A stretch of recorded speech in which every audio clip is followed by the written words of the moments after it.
Don't fuck with me. Don't fuck with me. Warning, this video fucking sucks. I didn't do good at all, but this dude is a moron, so I had to put something out there. It's not Dust 514, it's Dust 514. Get it right. You know, Aurum, not Aura, we're not psychics.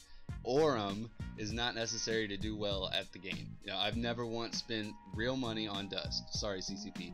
But I still finish in the top 4 regularly. You know, all Aurum gets you is items that are a step above your skill level.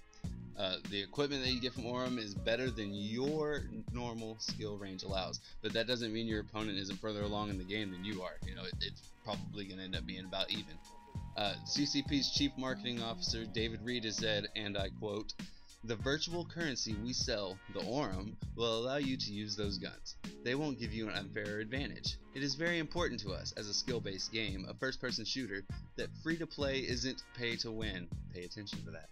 So it'll allow you to customize and to side grade. We'll certainly sell a lot of cosmetic items that will allow you to buy and personalize your appearance a bit. If you want to be a bright pink soldier, we'll probably let you do that, but that won't be something you'll do as a free-to-play gamer. End quote. The source of that quote is in the description below.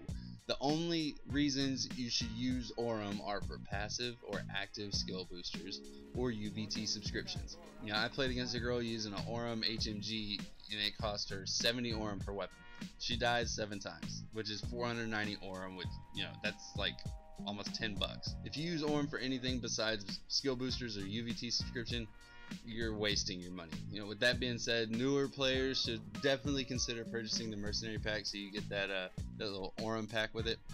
It's gonna help you get out of the brand new stage quickly if you use it on boosters, which is gonna end up helping you get into the game and not hate it like fucking Benjamin.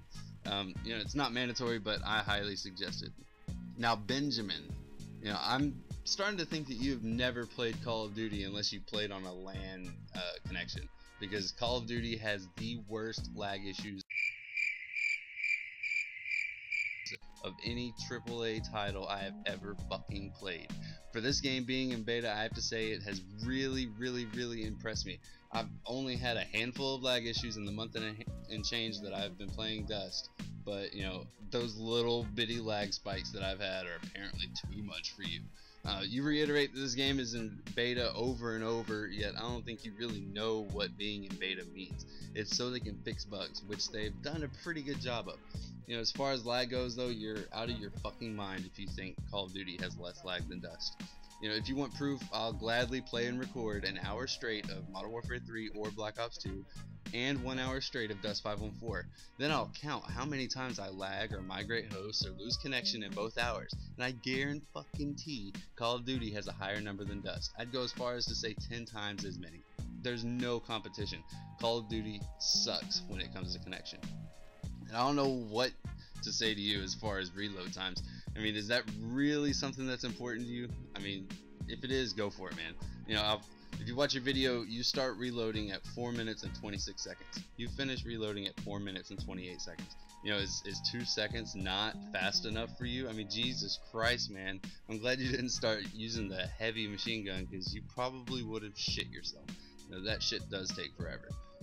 In comparison, you know, reloading an assault rifle in Black Ops 2 takes just about 1.5 seconds, a little bit less. You know, why are you so worried about that little half of a second? And you keep talking about spending Aurum to get your reload skill up faster. You know, you can't fucking do that. It is not possible. You can't use Aurum to purchase skills. You can use Aurum to purchase skill boosters, which increase the amount of skill points you earn per game, but not skills. Skills are purchased with SP and SP only. By the way, if you're stupid enough to spend SP on reload skill before you have your core skills at level 5, you deserve to get the shit kicked out of you in the game. The only thing that you've gotten right in this whole fucking review is the spawn system. You know, thankfully they've revamped it to where you very rarely spawn on top of enemies. You know, it happens like maybe once a game, maybe, if that. You know, remember, if you spawn on an uplink or a CRU and get killed right away, that's your fault. You know, if a uplink or CRU are compromised and you don't want to spawn there, either switch to another uplink or CRU or press square for the default spawn point. You know, by the way, the death you have in your video where you get killed by the guy in front of you is fucking hilarious. He was facing away from you. You know, when you spawn, there's a second or two delay before you're able to move your character. You should have killed him easily, but you fucking choked. You know, maybe that's why you don't like this game. So yeah, you bitch about spawning away from the objectives and having to run 1.5 miles to get to them. You know, at the beginning of the game, everyone has to go the fucking distance in skirmish. You know, it's up to you whether or not you call in LAV, which are free to use. You know, if you spawn away from the objective after that point, it's because you didn't select your team's objectives or your team's uplinks or CRUs to spawn in on. It's your fault.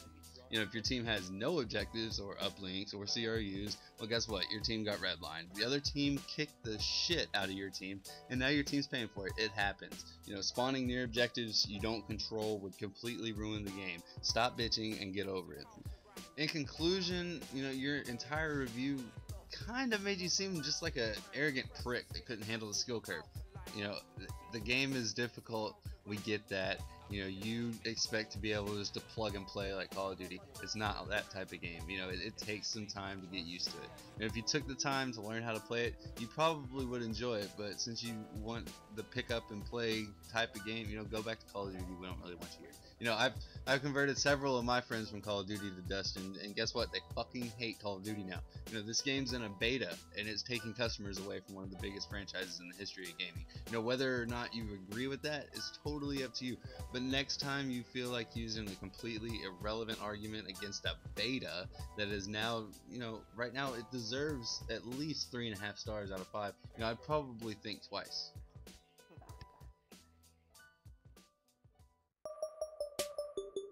G.